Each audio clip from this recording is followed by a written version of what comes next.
Welcome to Ask Maureen, where we cover historical image analysis, genealogy, and how to work with your family photo collection. I'm Maureen Taylor, the photo detective, and I'll try to answer your questions.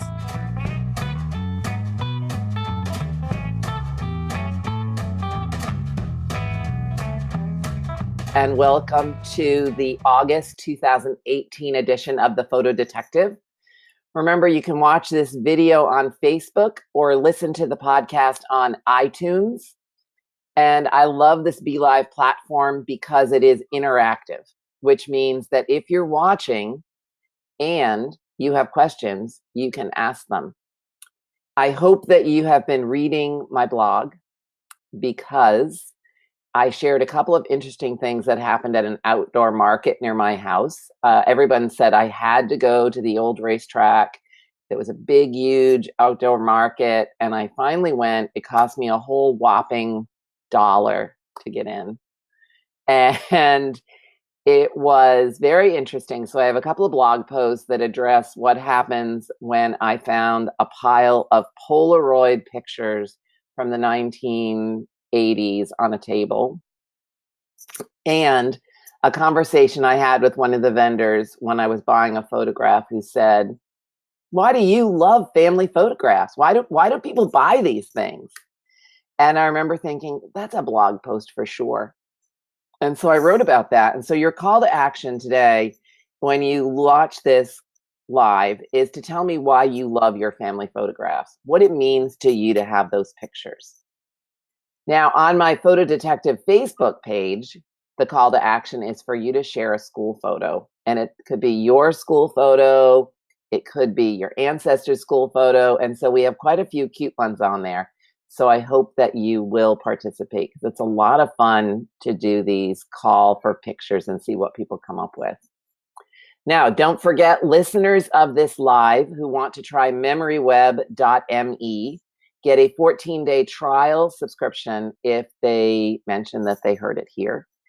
MemoryWeb is a photo organizer for genealogists. It was developed specifically for genealogists. So you can include some genealogy information. You can tag, of course. And I love the way it syncs all my photos. I do represent the company, so there is a small percentage, if you decide to sign up, that comes back to me. But I do love the product. And if you follow me at all, you know that I very rarely speak about one particular product or another, which is my segue for this really fun thing that I found at Roots Tech. And today we have a guest. And the guest is Shannon Uschold of GenerationStory. And the reason she's on this program, oops, goodness gracious, we have all these comments. Let me catch up for just a minute, Shannon. And let me put your name, GenerationStory. It's an app. Yes. So Nicole Sparks has written in and said that she loves family photos because they put faces on the names and they give you a bit more insight into the person. So thank you very much for that. Now, what happened to the introduction? Here we go. Shannon is the founding of Heirloom Partners in 2013, and she released the GenerationStory app in 2015. And we met at Roots Tech. And she was way back in the exhibit hall, like in that corner that gets sort of lost. And she had the most beautiful booth that really drew you in. And so I was like, what is this all about? She's created a digital solution for families and the stories of their heirlooms and histories. And she's dedicated to the goal of preserving our artifacts and sharing their stories for future generations. Shannon holds a BA in art history and has a background in corporate and nonprofit marketing. Welcome, Shannon. What a cool business. Thank you. I'm happy to be here. Thanks, Maureen. Thanks. We're excited. We're excited about GenerationStory. So this is a free app. It is a free app, yes. And you can quickly and easily digitize and preserve photos of your family heirlooms, and then you can document who they belong to, date them or attempt to date them the best you can, and the place they originated from, and the story that goes along with them. And it's very quick and easy, non-intimidating way to go through one of those boxes of items that we all have. Oh, I have, just a few. I have like an entire basement full, a pantry full, and then Closet. one of the things you had in your booth was this, you had these, I'm going to hide that right now, hide that, were these beautiful, as your backdrop, you had this scarf and you had these beautiful cards that you created from an heirloom, correct? Correct, yes. So I always loved heirlooms that have been in my family, and the scarf and the cards came from a serving bowl that was my grandmother's. And every time we had lunch or dinner at her house, there was always actually potato salad in this serving bowl. There was never anything else. So it was a favorite of mine and a fond memory. And so, what I had started to think about was taking images from some of our keepsakes and heirlooms, and having them printed onto fabric that can be turned into scarves or pillows or whatever you might want to use them as. And they're a personal fabric that's curated just for this particular one, is from my family, but certainly anyone could send in an image, and we can render it into something that can be printable. That's great because, what happens with all the stuff, right, is like we have it because we have the space for it. Because my sister-in-law moved to a small place and my other sister-in-law doesn't have the space for it either. So we have all the stuff, but they long to have the stuff. So by printing a design that's in the family, you can share it. Exactly. It's Exactly. It's a very easy way to share. I come across people a lot who say, I don't want more stuff. I don't have room for it, or I'm not really into antiques or older things. But this is a way to revamp it and create something contemporary and small and easily givable as a gift, or it's easy to share and share in a different way. right. We have a comment, Deborah Stock, who's a frequent watcher. Actually, I can't imagine there's one of these that she has not participated in. She said she loves the idea of taking images from heirlooms to make printable images. Thank you. Thanks, Deborah. It's a great idea. It feels good when other people like the concept, and they have things that are special to them that they might want to reprint. Plus, it's a lovely conversation piece, Right, right. right? It's a great conversation starter. So let's look at your app. You gave me sort of the ability to drive. So there we are. We're going to be smaller and the website will be larger. So on this homepage, so it's free. You download this, and does this work on more than an iPhone? It works on a Android as well? Well, this is how it works. It's actually iPhone only at the moment. But Okay. what you're looking at is through our web app, which can be, you can utilize it through any technology, whether it's your laptop, an Android, or your iPhone. On the iPhone, you would download the app from the iTunes store. If you have a computer or an Android, you could go to the Generation Story website, GenerationStory.com, and you would choose to log in and you would log in as your email address and a password. And it would allow you to create a gallery through Safari or Chrome or whatever your particular browser is. So if you don't have an Apple product, you can utilize it through your browser. And the one that we're looking at today that you have is done through the web browser. Okay, that's good. So let's just pick a category. Let's pick jewelry, for instance. So here's a pocket watch that you have named Pop's Pocket Watch. Right. You have a date, so you add a date to it. Hmm. You add a place. This is Ripon, Wisconsin, and then you fill in the name of the person, and then you can edit it. There's that little pencil that we all know is the icon for editing. Right. And then you included a little story. Plus, you included 2 other items that are related to it. So you can actually do relational objects, right? Right, right. You can put multiple items. Perhaps, for instance, that was my grandfather. About the time, this was a graduation pocket watch, and that was probably about the time that he graduated. So you can include a photo of the person it belonged to and supporting photos, maybe detailed photos of the pocket watch if there was an inscription on the back, or you might want to add. You may have other photos of your grandfather wearing it in a family photo later in life. Mm-hmm. It's very interesting. So I'm going to go to something else. So we've got jewelry. You've got architecture. What does that look like? Oh, so this is an architectural plan, Mhm. but you could include a picture of the house that they lived in. Exactly. Mm-hmm. This is a house plan from my grandparents. They designed it along with my grandfather's brother, who was an architect. So we still have the blueprints. They built the house. I think it was 1934. So it's special to my family um, Oops. for everyone to have Oh, no. the Oh, blueprint. it's good it remembered me. Family tree is an interesting category. Okay, so this is you have a, oh, look at that. You actually have a family tree that was passed down from the 1800s to your father in the 1980s, and it's the Sim family dating back to 1066. My goodness. So Uh, go ahead, Maureen. well, why do you have 1840 as a creation date?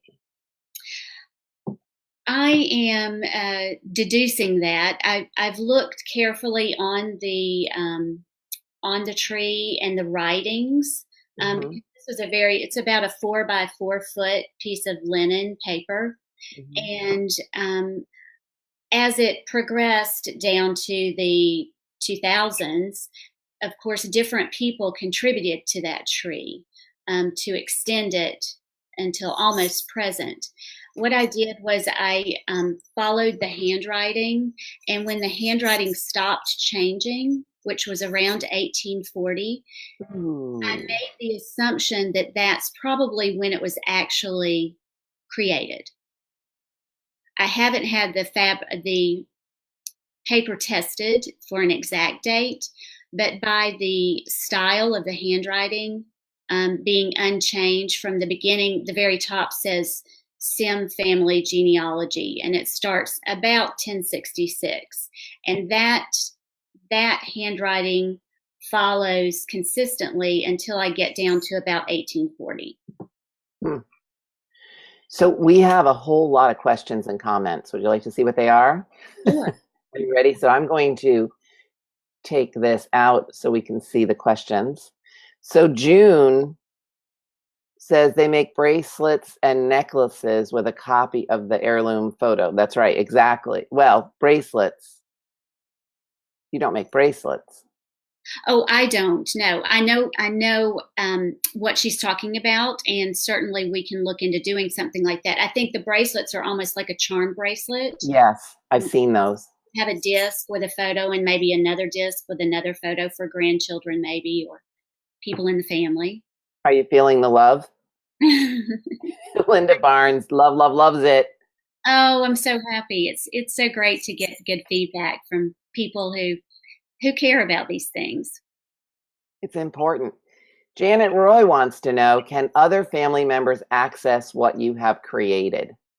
Yes, yes, they can. So, for instance, what Maureen has pulled up is a gallery that I created. I gave her the email that it's listed under and the password. So we're able to share that way. Another way that you're able to share is on the app version, we have a friends section where you can invite a friend. So for instance, I have invited my sister through her email address. And I've invited her to be a part of the gallery that I initially created. So she downloads the app, and then she receives an invitation from me. And then she and I can share a gallery. She can see mine, and anything that she adds to it, I can see that it's been added. So we have one long, continuous gallery. So you can have one friend or multiple friends. Well, that's interesting because it is a free app. So it isn't like you each have to be a member, right? You can just share. Well, you can, exactly. You can share through an invitation. And if I've invited her, then she's able to go in and share the gallery. Now, if she uploads something to that gallery, which she's able to, I cannot edit it. She is the only one who can edit the ones that have come from her. The ones that I had started the gallery with. I like that. Right. The ones that I started the gallery with when I initially invited her, she can see them all, but she can't edit them. So depending upon who added the item, that little editing tool that you were just talking about, it shows blue if you were the creator of that item. Therefore, you can edit it. So there's that way to share it, or you can share by the way that you and I did, where I just shared my information with you for this gallery. Okay. So Deborah has 2 questions. Can you explain about the public gallery? Oh, yes. Because it's not public that anyone can see it. You have to log into it, correct? Correct. I created that title as kind of my title for this gallery that is not specifically mine or those things that my sister has added on, but this is a public version of GenerationStory as an example. Mm-hmm.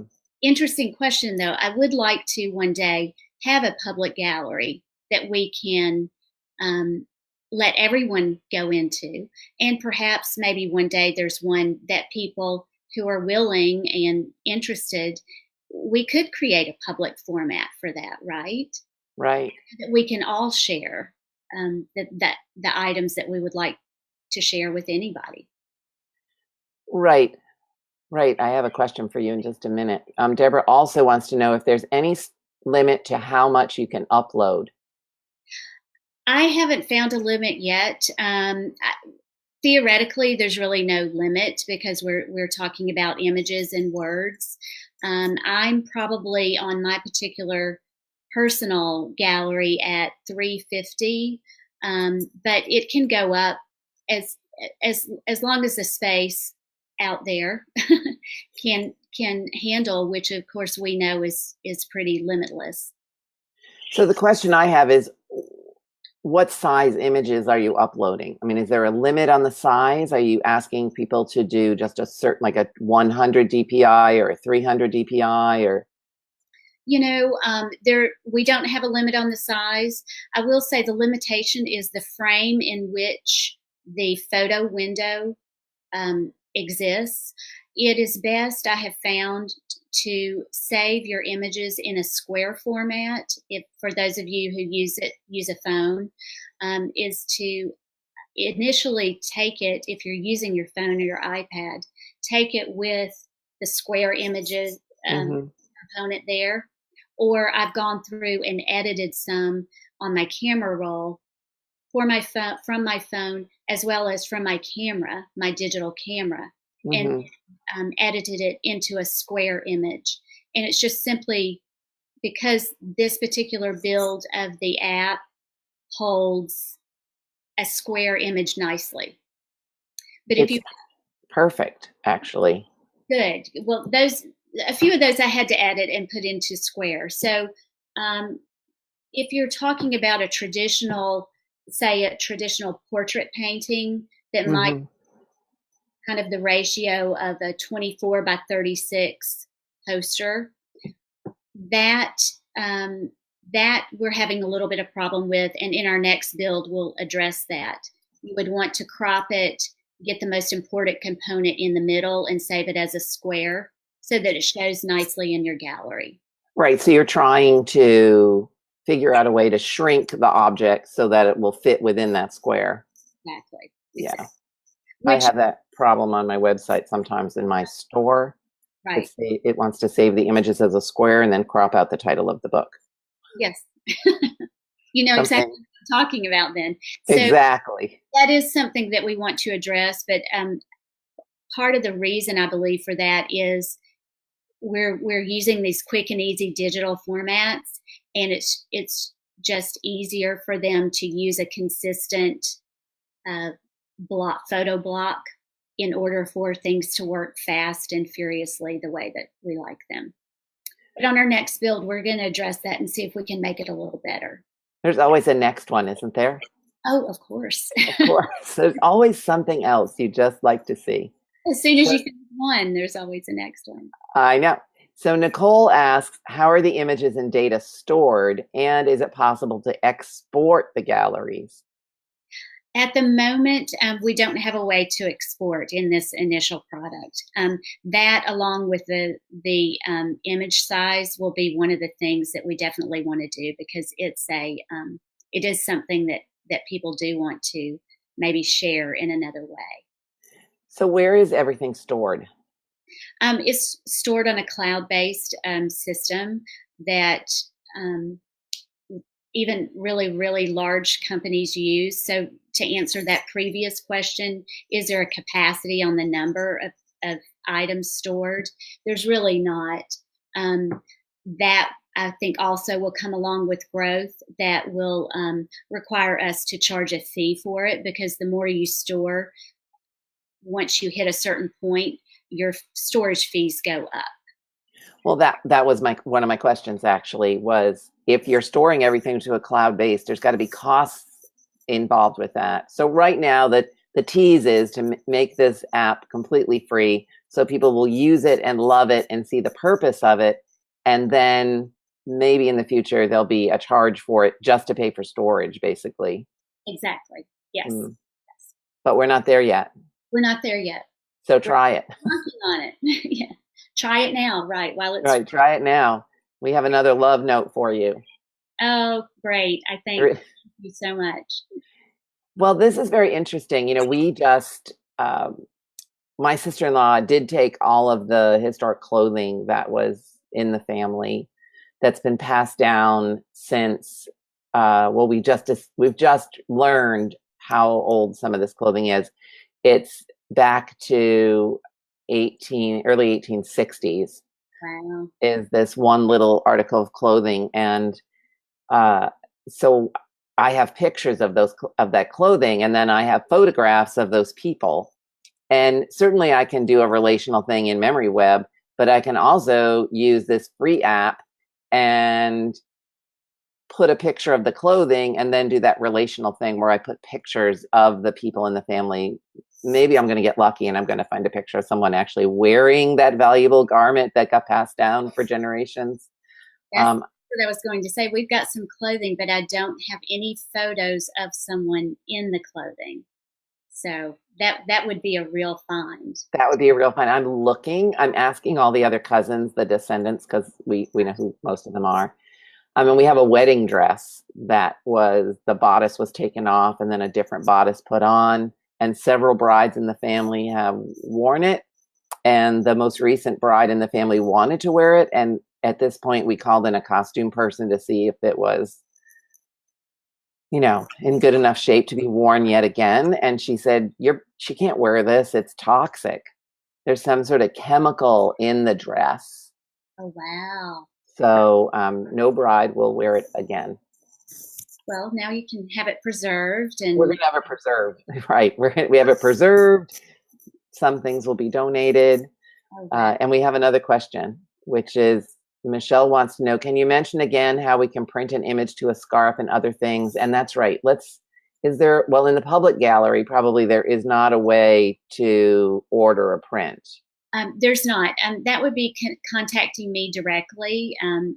I'm putting together a model and a form that we can get out so that people can fill it out. But it will be a matter of you sending me an image, or we could consult on what that image would be, and a high quality image, and we can talk about, do you want it altered at all or not? For instance, the scarf Maureen has on is a detail from the bowl. It's not the everything that was on the bowl. I just took a detail and we replicated it. It's beautiful. Thank you. There's even a little worn, like not a worn spot on the scarf, but where there was a worn spot on the bowl, that, because it's a photograph, that translated. And, I thought about adding a note to that, but I thought Maureen will know. She will understand when she sees it that was a chip in the bowl. Yes. So, definitely. I think our friends will appreciate those things. The flaws are sometimes the neatest things. So to answer your question, Michelle, you can contact me through the website, or I'm at Shannon at GenerationStory.com, and I will. We can talk about it, and I'd love to see what your items are. There we go. There's Shannon's email address, Shannon at GenerationStory.com. And June is asking me to do a collage of the photos for each of the brides who wore it. Oh, wow. Maybe June. Wow, that's a neat idea. There's so many questions. So, wow. I love this app, and I love what you're doing with it. And I think it's something that we desperately need in the genealogy sector. But I think that this translates into other sectors as well, the mom market and all of that, because we all have this stuff, whether it's our child's favorite stuffed animal that gets destroyed. I mean, it doesn't have to be really old stuff. It could be just the stuff that we value. Exactly. In the gallery, I have some children's artwork, my children's artwork that, everyone has those, and maybe we can't keep everything that they do, although I do, but I also have taken photos of my favorites, and they can be preserved and shared, but they can also be created into a scarf or something else. So it doesn't have to be old or highly valuable necessarily. And it's a preservation method in a way. When I think about all those fires out west, in the Western United States, I think, so much is being lost, and people are losing all their stuff and their houses, and some people are losing family members to it. If you have an app like this and you photograph things, you can have a catalog of what you once had. Exactly. That's very true. So you can use your camera to upload. I just want to make sure you can use your camera on your phone, or you can use the web and then upload from your computer. Yes. You can do it either way. As you are creating and adding a new item, you'll get your image to add. You'll get your blank image to add a new item, and it will prompt you: would you like to use your camera, or would you like to go to your camera roll, or Okay. on the laptop, go to choose your file, just like you would on many other applications. And then you choose either use my camera and take it on the spot, or you go to your camera roll and choose the one that you'd like to upload. So we're getting ready to wrap this segment of the Photo Detective up. And I'm just wondering if anyone has any other questions for Shannon. I have a story to share from my inbox, which was pretty cool. A woman, Marsha Orland, contacted me and said she really wanted me to help with this one beautiful hand-painted photograph of a young woman, and she was trying to figure out whether or not this photograph was actually the photograph of this ancestor who had given up all of her children and put them in an orphanage in the 1870s. And the most intriguing part of the story was that this woman in the family was known as the Belle of Troy, New York. And we're not really sure why she was the Belle. She was married, she had children, And so I started yesterday, a ding went off in my head and I was like, the light bulb went off and I thought, Belle of Troy, what would happen if I just Googled that phrase or not Googled it, but put it into the newspaper databases? What would I come up with for the time period in which this woman was alive? Well, what happened was it appeared that the Belle of Troy had several meanings, just to entertain all of you. The Belle of Troy was a very beautiful stove that you could buy. The Belle of Troy was a young woman who was mentioned in the paper as a woman with an extremely tight, small waist from tightening her corsets to the point where her waist was extremely small. And the other comparison was there was another beautiful woman that they were comparing to Helen of Troy. And I'm thinking that her ancestor was probably one of the most beautiful women in town and probably got that name from that. Why she gave up all of her children, we still don't know. But the photographs often lead me to unexpected discoveries and fun little facts. So it looks like, Shannon, we do not have any more questions for you for today. This is your last call, folks. If you have a question for Shannon, if not, please check out GenerationStory, and I think you'll love it as much as I do. I have it on my phone. And Shannon, I know we're going to run into each other again at another conference. And I think we even have a time to talk sometime in October, if I'm not mistaken. Yes. I'm looking forward to it. Me too. I need to put that in my calendar so I don't book over it. All right, Shannon, thank you so much. And remember, you can contact her at Shannon@GenerationStory.com. The app is free for iPhone and iDevices, but you can also use the desktop version, so you're not limited. And she has great plans for the future. Oh, I did have one last question for you, which is, what's your dream for this product? I mean, are you imagining that you will partner with a very large genealogy company? Well, certainly. Wouldn't that be wonderful? My dream for the product is to take the generation story concept of the story of all things that are important to us and connect us. And that can be through heirlooms, that can be through genealogy and family trees, that can be through remembering our loved ones who have passed. So, to me, the sky's the limit. I wish that we could create what you're creating here is this content creation for these types of discussions for different areas and people and things who have stories to tell. Yes. And are we limited on the word count in the descriptions? At the moment, there is a word count limit. I believe it'll show up in your little story section. I know that one is limited to 1,000. I think that's pretty good. What I do with things that I have large documents or several pages is I take a photograph of that document and upload the photo in some of the supporting materials. Very cool. Mm-hmm. Shannon Uschold of Generation Stories. Thank you so much for joining me. Thank you. Bye. See you all next month.